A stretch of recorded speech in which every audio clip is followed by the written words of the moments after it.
الحمدللہ والصلاة والسلام علی رسول اللہ وعلی آلہ واصحابہ اجمعین، اما بعد، قال اللہ تبارک و تعالی فی القرآن المجید: اعوذ باللہ من الشیطان الرجیم، بسم اللہ الرحمن الرحیم، وَلَا تَقُولُوا لِمَنْ يُقْتَلُ فِي سَبِيلِ اللَّهِ أَمْوَاتٌ بل احیاء ولکن لا تشعرون۔ صدق اللہ العظیم۔ ایک دفعہ سورہ فاتحہ کی تلاوت کر کے نبی مکرم صلی اللہ علیہ وآلہ وسلم کی پاک بارگاہ میں ہدیہ عقیدت پیش کریں۔ اعوذ باللہ من الشیطان الرجیم، بسم اللہ الرحمن الرحیم، الحمدللہ رب العالمین الرحمن الرحیم، مالک یوم الدین، ایاک نعبد و ایاک نستعین، اہدنا الصراط المستقیم صراط الذین انعمت علیہم غیر المغضوب علیہم ولا الضالین، آمین۔ الصلاة والسلام علیکہ یا سیدی یا رسول اللہ، الصلاة والسلام علیکہ یا سیدی یا نبی اللہ، الصلاة والسلام علیکہ یا سیدی یا محبوب اللہ، وعلی آلک و اصحابک یا سیدی یا شفیع المذنبین۔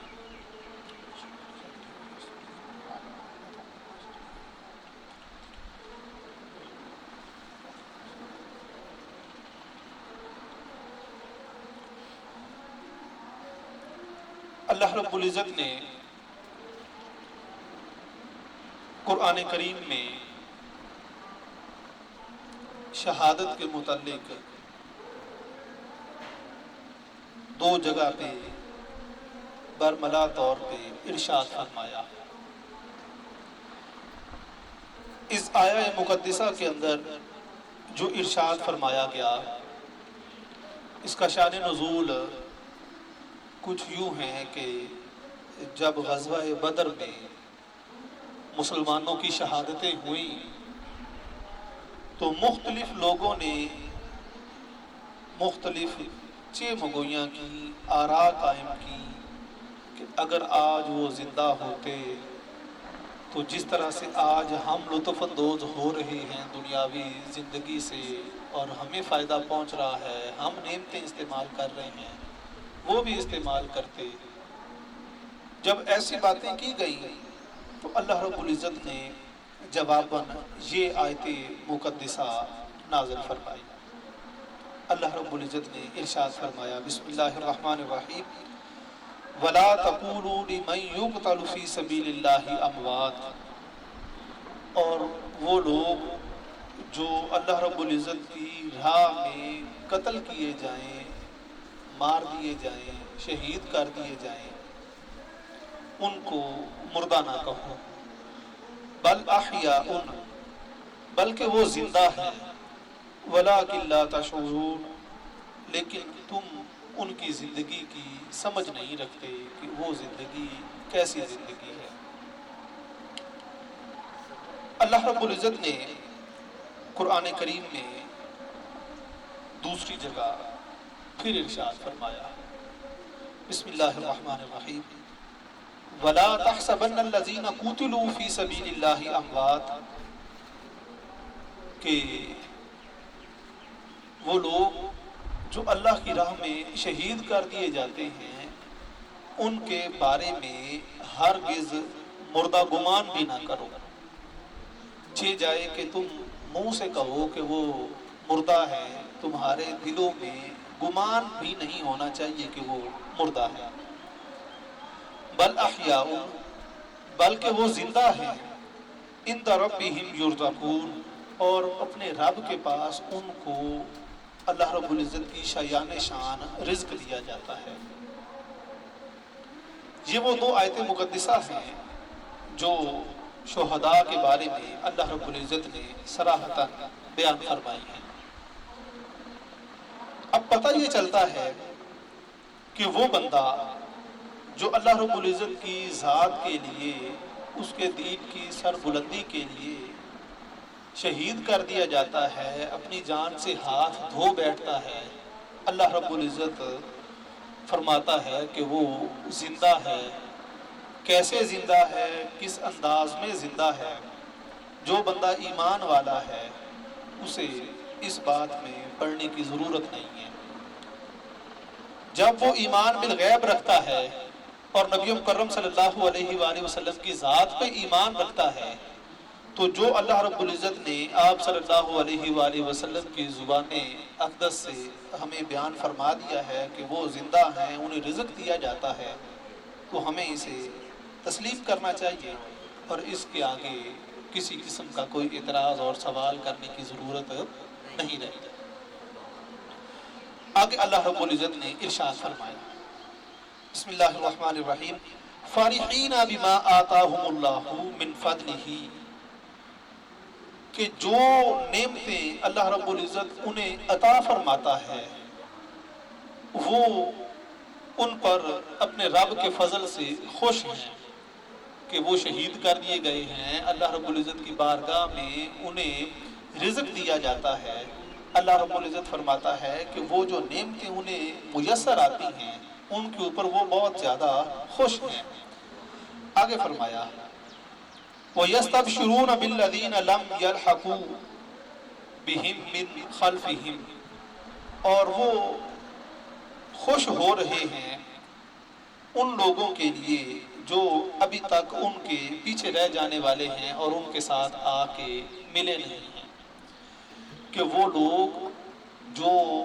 ان کے نقش قدم پہ چل رہے ہیں اور اللہ رب العزت کی دین کی سربلندی کے لیے کام کر رہے ہیں، وہ ان پر بھی خوش ہیں کہ ہمارے پیچھے ابھی تک وہ احباب موجود ہیں جو اللہ رب العزت کے دین کی سربلندی کے لیے کام کر رہے ہیں اور جلد ہی وہ ہمارے ساتھ آ کے مل جائیں گے۔ اللہ رب العزت فرماتا ہے کہ وہ ان پر بھی خوش ہیں۔ آگے فرمایا، اللہ خوف علیہم ولا هم یحزنون، اور انہیں کوئی خوف نہیں ہے اور وہ غمگین نہیں ہوتے، اور اللہ رب العزت کی ہاں وہ بہت زیادہ خوش ہیں اور وہ بڑے ہی اس کے فضل اور انعام سے مستفید ہو رہے ہیں۔ نبی مکرم صلی اللہ علیہ وآلہ وسلم کا ارشاد گرامی ہے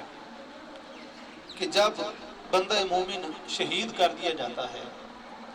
اور وہ اللہ رب العزت کی بارگاہ میں حاضر ہو جاتا ہے تو اللہ رب العزت اس سے سوال کرتا ہے کہ مانگ کیا چاہتا ہے، تجھے کس چیز کی ضرورت ہے؟ آگے سے جواباً وہ بندہ عرض کرتا ہے کہ باری تعالیٰ، میں تیرے راہ میں تیرے دین کی سربلندی کے لیے اپنی جان کا نذرانہ پیش کر کے تیری بارگاہ میں حاضر ہوا ہوں،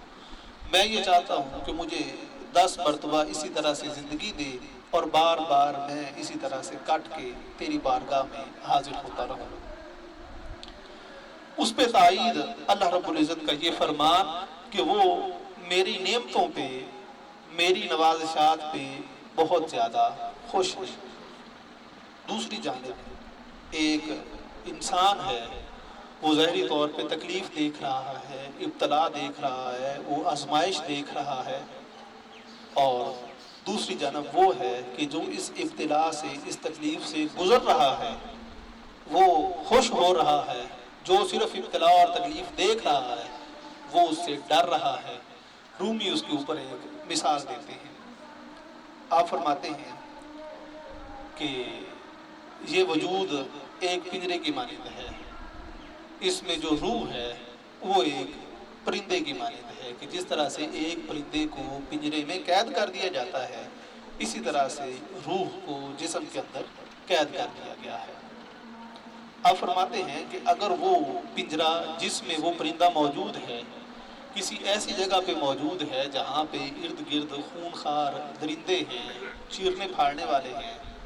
وہ پرندہ اس بات کی خواہش کرتا ہے کہ اس پنجرے کے اوپر ایک اور پنجرا ہونا چاہیے، اس کے اوپر ایک اور پنجرا ہونا چاہیے، اور اس کے اوپر ایک اور پنجرا ہونا چاہیے تاکہ میں بچ سکوں، میری جان بچ جائے۔ آپ فرماتے ہیں کہ دوسری طرف وہی پرندہ ہے، وہی پنجرا ہے، وہ کسی باغ میں پڑا ہے، وہاں پہ دوسرے پرندے چہچہا رہے ہیں، پھل کھا رہے ہیں، آزادی کے ساتھ اڑ رہے ہیں۔ اب وہ پرندہ چونچ کے ساتھ اس پنجرے کو کاٹتا ہے کہ یہ پنجرا ختم ہونا چاہیے اور میں بھی ان کے ساتھ آزادی کے ساتھ سفر کروں اور آزادی کے ساتھ اپنی زندگی کو بسر کروں۔ آپ فرماتے ہیں کہ مومن کی مثال بھی اسی طرح سے ہے کہ جب وہ اللہ رب العزت کی نوازشات اور انعامات پہ نظر ڈالتا ہے تو وہ اس وجود والے پنجرے سے آزاد ہونا چاہتا ہے کہ وہ کون سا وقت آئے کہ میں جان جو ہے وہ اس کی بارگاہ میں پیش کروں اور اس کے ساتھ جو میری ملاقات ہے وہ ثابت ہو جائے اور میں اس کا دیدار کروں۔ شہادت جو ہے یہ انعام خداوندی ہے اور اللہ رب العزت کا انعام ہے، اور نبی مکرم صلی اللہ علیہ وآلہ وسلم نے بھی شہادت کا جو مرتبہ ہے اس کو حاصل کرنے کی خواہش کا اظہار فرمایا کہ ہماری یہ خواہش ہے کہ ہمیں شہادت کا رتبہ ملے، جبکہ وہ امام الانبیاء ہیں، اللہ رب العزت نے انہیں تمام انبیاء کا سردار بنایا ہے، لیکن اس کے باوجود انہوں نے اس کو پسند فرمایا۔ اللہ رب العزت نے آگے انہی کا ذکر فرماتے ہوئے ارشاد فرمایا، بسم اللہ الرحمن الرحیم، یستبشرون بنعمت من اللہ، وہ اللہ کی نعمت پر خوش ہو رہے ہیں،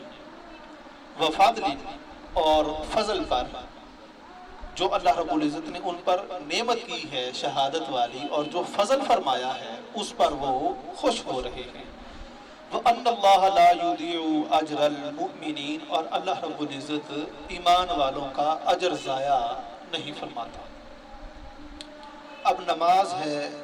روزہ ہے، حج ہے، زکوٰۃ ہے، اور سب سے آخر پہ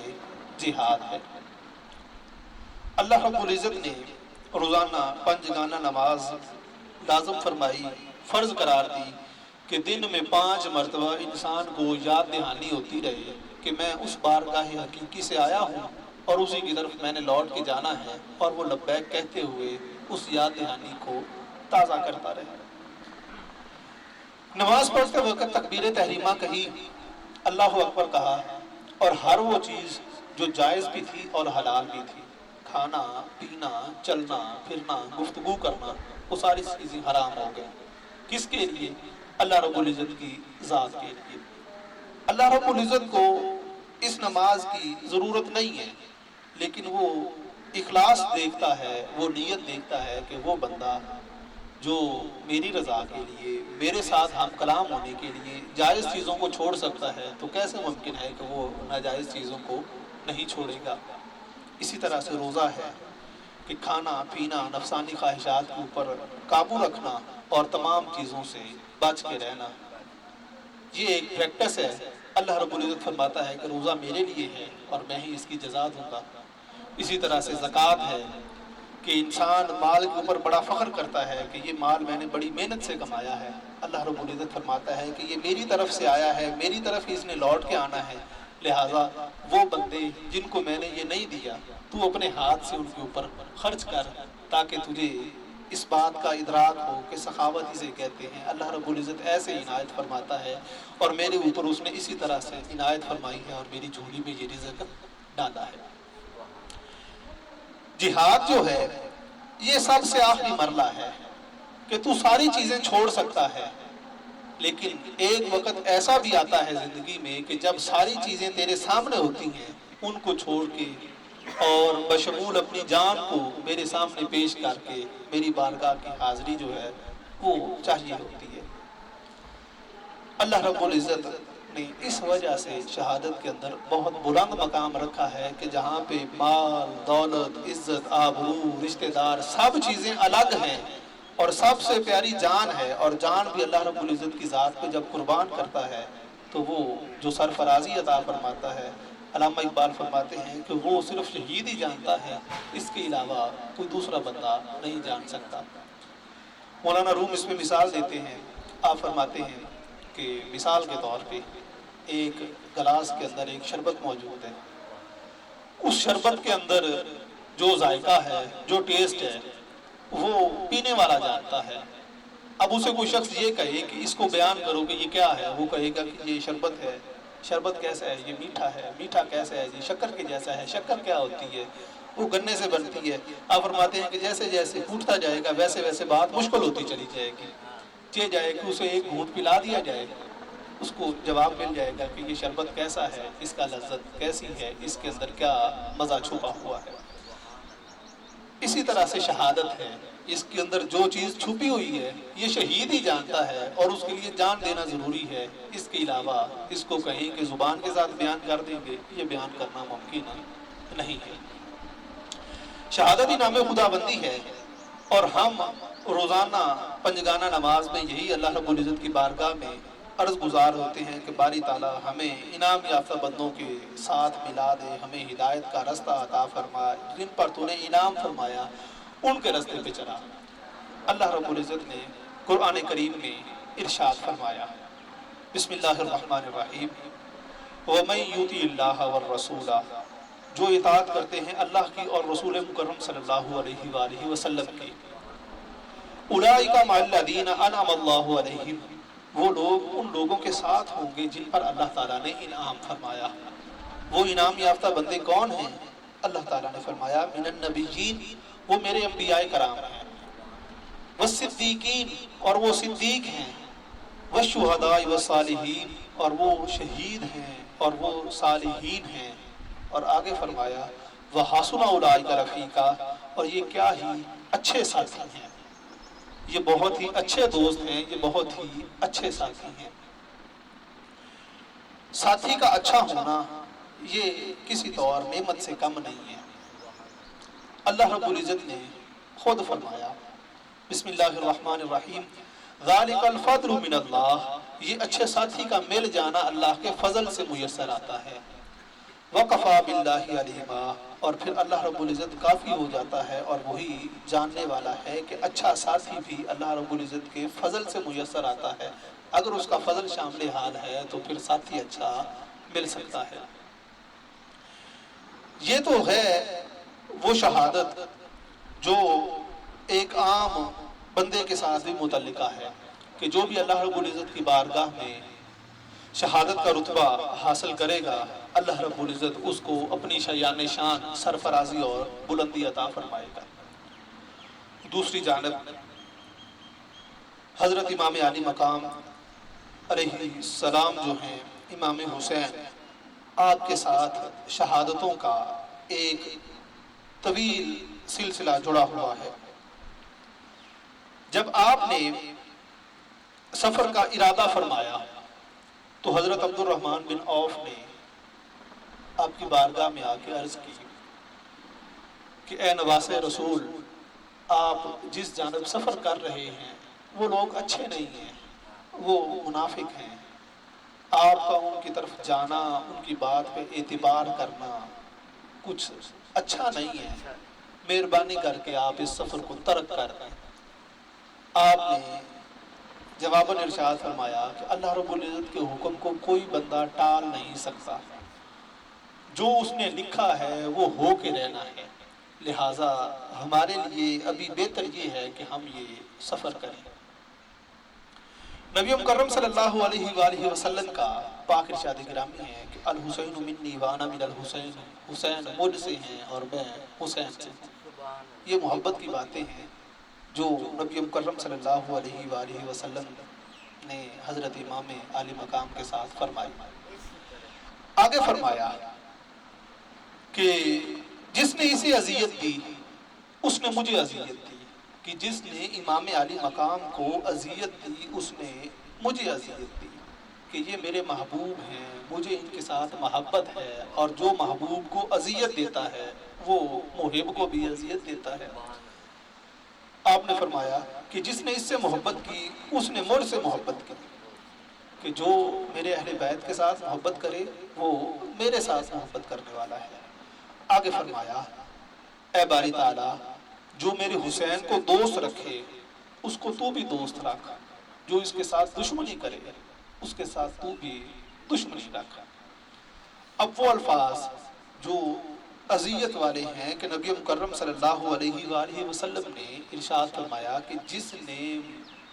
حضرت امام علی مقام کو اذیت دی اس نے مجھے اذیت دی، جس نے ان کے ساتھ دوستی کی اس نے میرے ساتھ دوستی کی، جس نے ان کے ساتھ دشمنی کی اس نے میرے ساتھ دشمنی کی، اور اے باری تعالیٰ تو بھی ان کے ساتھ دشمنی رکھ جو حضرت امام علی مقام کے ساتھ دشمنی رکھتے ہیں۔ اللہ رب العزت نے قرآن کریم نے ارشاد فرمایا الفاظ غور طلب ہیں۔ بسم اللہ الرحمن الرحیم۔ ان الذین، بے شک وہ لوگ، یؤذون اللہ ورسولہ، جو ایذا پہنچاتے ہیں، تکلیف پہنچاتے ہیں اللہ رب العزت کو اور رسول مکرم صلی اللہ علیہ وآلہ وسلم کو، لعنہم اللہ فی الدنیا والآخرہ، اللہ رب العزت دنیا اور آخرت میں انہیں اپنی رحمت سے محروم کر دیتا ہے، ان پر لعنت فرماتا ہے۔ وَأَعَدَّ لَهُمْ عَذَابًا مُهِينًا، اور اللہ رب العزت نے ان کے لیے رسوا کن عذاب تیار کر رکھا ہے۔ ایک جانب یہ فرمان کہ اللہ رب العزت نے فرمایا کہ وہ لوگ جو مجھے اور میرے رسول مکرم صلی اللہ علیہ وآلہ وسلم کو اذیت دیتے ہیں ان پر اللہ رب العزت لعنت فرماتا ہے، ان سے اپنی رحمت کو دور فرماتا ہے۔ دوسری جانب نبی مکرم صلی اللہ علیہ وآلہ وسلم کا وہ فرمان کہ حسین مجھ سے ہیں، میں حسین سے ہوں، مجھے ان کے ساتھ محبت ہے، جو ان کے ساتھ محبت کرے باری تعالیٰ تو بھی ان کے ساتھ محبت رکھ، جو ان کو اذیت دے اس نے مجھے اذیت دی، باری تعالیٰ جو ان کے ساتھ دشمنی رکھتا ہے تو بھی ان کے ساتھ دشمنی رکھ۔ سوچنا چاہیے کہ وہ احباب جو اس معاملے میں دوسری طرف کی باتیں کرتے ہیں کہ امام عالی مقام کو وقت کے حاکم کے سامنے اس طرح سے بغاوت نہیں کرنی چاہیے تھی، انہیں یہ بات سوچنی چاہیے کہ ہم کس طرف جا رہے ہیں، ہمارا ایمان ہمیں کس طرف لے کے جا رہا ہے، ہمارا علم جو ہے وہ ہمیں کس طرف لے کے جا رہا ہے۔ دوسری طرف یہ جو واقعہ روح پذیر ہوا حضرت امام عالی مقام رضی اللہ تعالی عنہ کا، آپ نے شہادت کا رتبہ حاصل کیا اور اللہ رب العزت نے فرمایا کہ شہادت انعام خدا بندی ہے، اور یہ میرے انعام یافتہ بندوں میں سے وہ لوگ جن پہ میں نے انعام کیا ہے ان میں وہ بندہ شامل ہوتا ہے جو شہادت کا رتبہ حاصل کرتا ہے۔ ایک طرف انعام ہے اللہ رب العزت کی ذات کی طرف سے، اور وہ انعام انہیں مل رہا ہے جو جنتی نوجوانوں کے سردار ہیں، جن کے ساتھ نبی مکرم صلی اللہ علیہ وآلہ وسلم کی محبت ہے، اور جس چیز کا اظہار نبی مکرم صلی اللہ علیہ وآلہ وسلم نے فرمایا ہے کہ میں بھی اس انعام کو حاصل کرنے کی خواہش رکھتا ہوں، چاہے جائے کہ وہ انعام میسر آئے، اللہ رب العزت وہ مہربانی فرمائے، دوسری جانب اسی کے اوپر آہوزاری کی جائے، واویلا کیا جائے، چاہے جائے کہ انعام ملنے پہ خوشی ہوتی ہے یا کہ واویلا کیا جاتا ہے۔ واقعہ دردناک ہے، معاملہ درست نہیں ہے، لیکن جو انعام میسر آیا ہے وہ اس بات کا تقاضا کرتا ہے کہ یہ اللہ رب العزت کی مہربانی ہے، انعام ہے اور فضل ہے۔ امام زین العابدین رضی اللہ تعالی عنہ جو کہ حضرت امام عالی مقام کے لخت جگر ہیں، وہ واحد نوجوان ہیں، وہ واحد فرد ہیں جو واقع کربلا کے بعد مردوں میں سے زندہ رہے اور بعد میں انہوں نے زندگی بسر کی۔ آپ کی حیات مبارکہ میں کوئی دن بھی ایسا نہیں دیکھا گیا، محرم الحرام ہے یا کہ وہ دیگر دن ہیں، کہ آپ نے کبھی آہوزاری کی ہو یا آہو پکار کیا ہو۔ آپ کا رشتہ ان کے ساتھ ایک خون والا ہے، ایک باپ بیٹے والا ہے، آپ سے زیادہ دکھ کس کو ہو سکتا ہے، آپ سے زیادہ محبت کس کو ہو سکتی ہے۔ آپ نے اپنی آنکھوں کے ساتھ وہ سارا معاملہ دیکھا تھا، لیکن دوسری جانب نبی مکرم صلی اللہ علیہ وآلہ وسلم کا وہ فرمان بھی تھا اور اللہ رب العزت کا وہ فرمان بھی تھا کہ یہ انعام خداوندی ہے اور میں نے یہ انعام عطا فرمایا ہے۔ رومی فرماتے ہیں روح سلطانی زندانی بجست،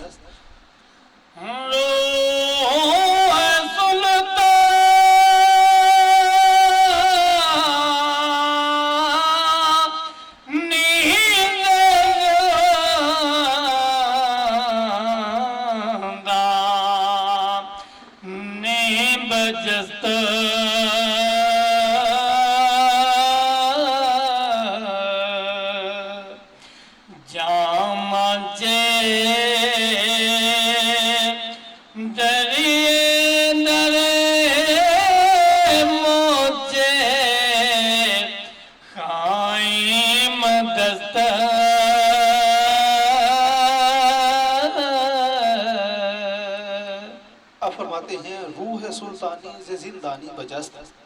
ایک بادشاہ کی روح ایک قید خانے سے آزاد ہو کے بادشاہی پہ فائز ہو گئی، کہ جیسے کہ بزرگان دین بھی فرماتے ہیں کہ موت جو ہے وہ حیات کی طرف سفر ہے، ایک لحظے کا سکتہ ہے، پھر اس کے بعد ایک دائمی زندگی ہے جس میں کبھی موت نہیں آئے گی۔ عربی کا ایک مقولہ بھی ہے کہ الموت جسر یوصل الحبیب الی الحبیب، موت ایک پل کی مانند ہے جو ایک محب کو محبوب کی طرف لے کے جاتی ہے۔ اور یہ ہمارے سامنے بیان بھی کیا جاتا ہے کہ جب بندہ قبر میں جاتا ہے، نبی مکرم صلی اللہ علیہ وآلہ وسلم کی زیارت کروائی جاتی ہے۔ ہر بندہ اس بات کا خواہاں ہے کہ ہمیں نبی مکرم صلی اللہ علیہ وآلہ وسلم کی زیارت ہو۔ فرشتے آ کے سوال کرتے ہیں کہ تیرا رب کون ہے، تیرا دین کیا ہے، تو یہ جو شخصیت ہیں ان کے بارے میں تیرا کیا گمان ہے، کیا کہتا ہے۔ سارے کی ساری باتیں بڑی اچھی ہیں، پھر ڈر کیسا ہے۔ دوسری جانب روح سلطانی سے زندانی بجست کہ وہ شخصیت ہیں کہ جو دنیا میں بھی بادشاہ ہیں، امام عالی مقام، اور وہ جنت کے بھی بادشاہ ہیں، اور نبی مکرم صلی اللہ علیہ وآلہ وسلم نے فرمایا ہے کہ حسین جنتی نوجوانوں کے سردار ہیں۔ آپ فرماتے ہیں کہ یہ زندگی کے اندر جو جسم والا ایک پنجرہ ہے، اس سے آزاد ہو کے وہ اپنی بادشاہی کے اوپر فائز ہو گئے ہیں۔ آگے آپ فرماتے ہیں جامچے درے مچے خائم دست، جب بادشاہ کو بادشاہی میسر آتی ہے وہ اپنی بادشاہی پہ فائز ہو جاتا ہے، اور نبی مکرم صلی اللہ علیہ وآلہ وسلم نے فرمایا ہے کہ وہ جنتی نوجوانوں کے سردار ہیں۔ تو پھر یہ جب سرداری میسر آئی تو پھر اس کے اوپر ہم گریبان کیوں پھاڑیں، سینے پہ ہاتھ کیوں ماریں، کیا وجہ ہے، کیا یہ بات غلط ہو گئی ہے؟ معاملہ جو ہے وہ تو دردناک ہے، لیکن اس دردناک معاملے کے بعد جو نعمت میسر آئی ہے، جو اللہ رب العزت کا انعام میسر آیا ہے، وہ اس معاملے سے بھی زیادہ بڑا ہے، جس کے اوپر گریبان پھاڑنا، سینہ کو بھی کرنا یہ کسی صورت بھی جائز نہیں ہے۔ آگے آپ فرماتے ہیں چونکہ ایشاں خسروی دی بودا اند،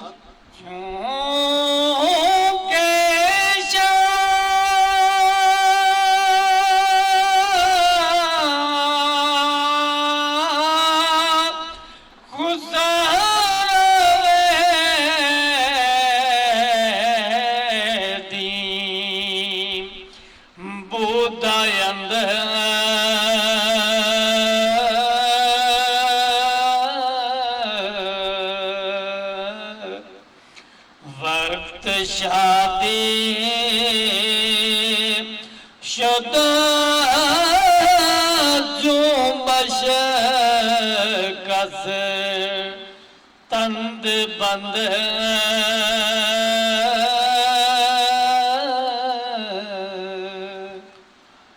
الدنیا سجن المؤمنی، دنیا مومن کے لیے قید خانے کی مانند ہے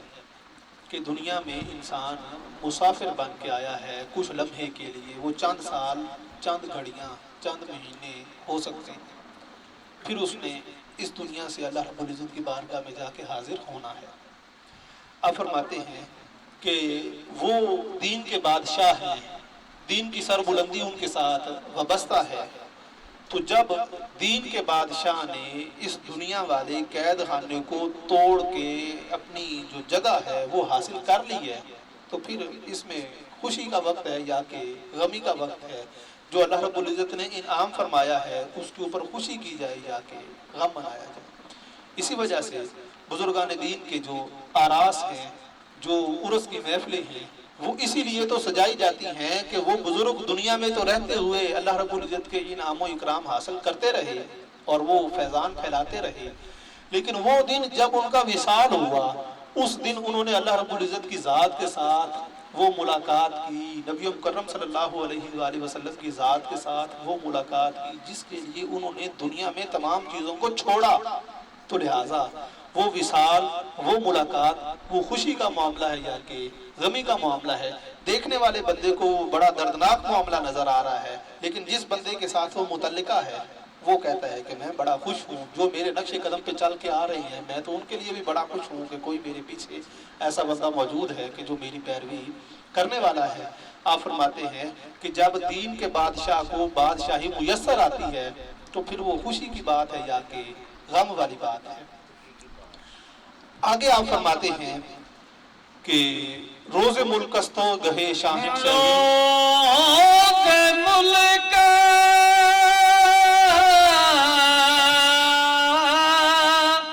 تو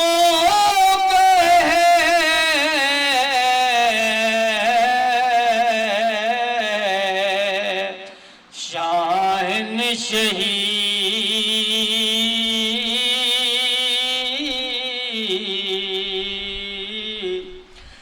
گر تو یک زراز شام آ گئی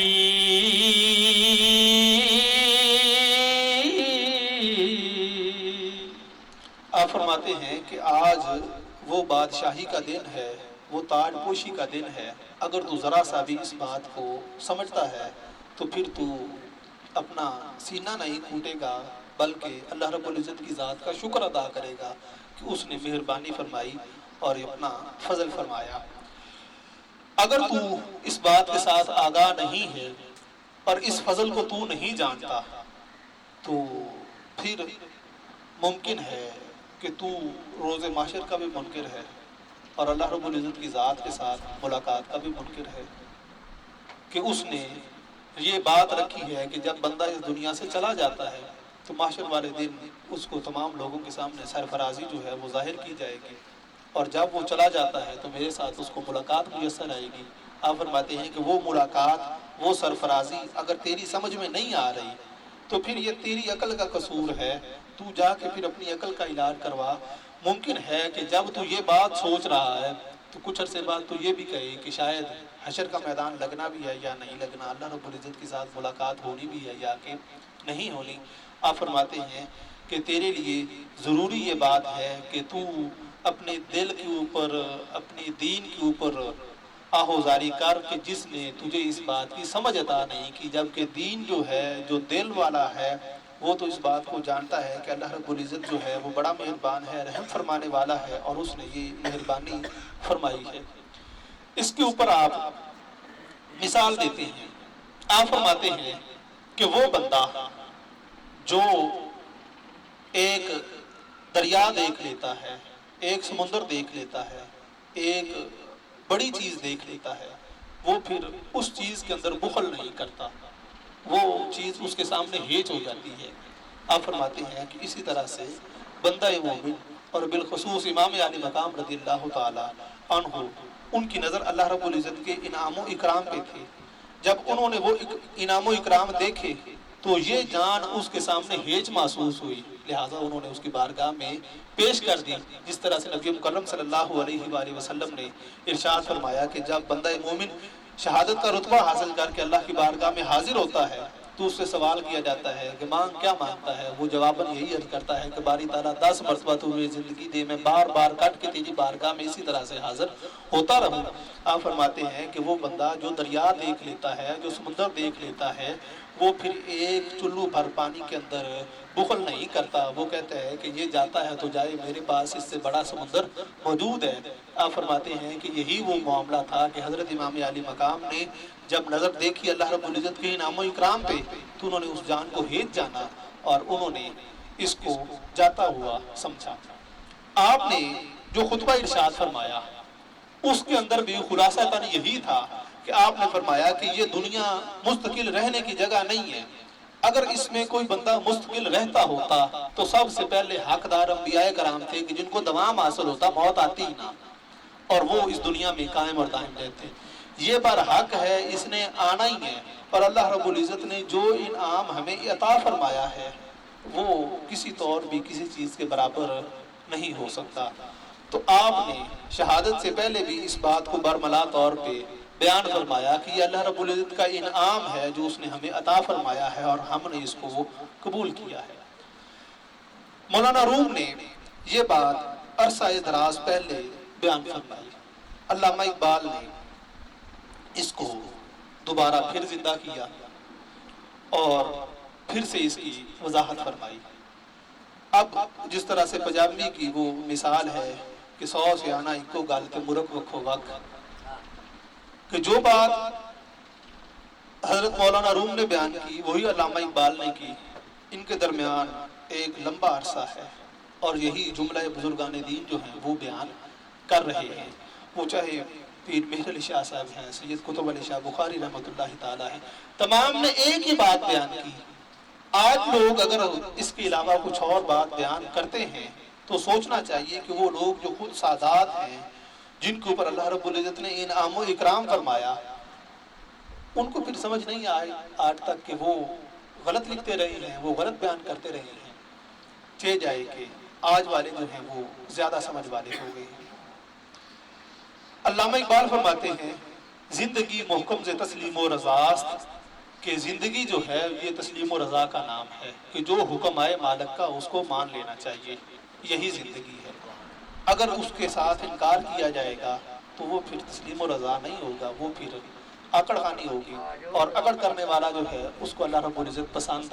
نہیں کرتا۔ آگے آپ فرماتے ہیں کہ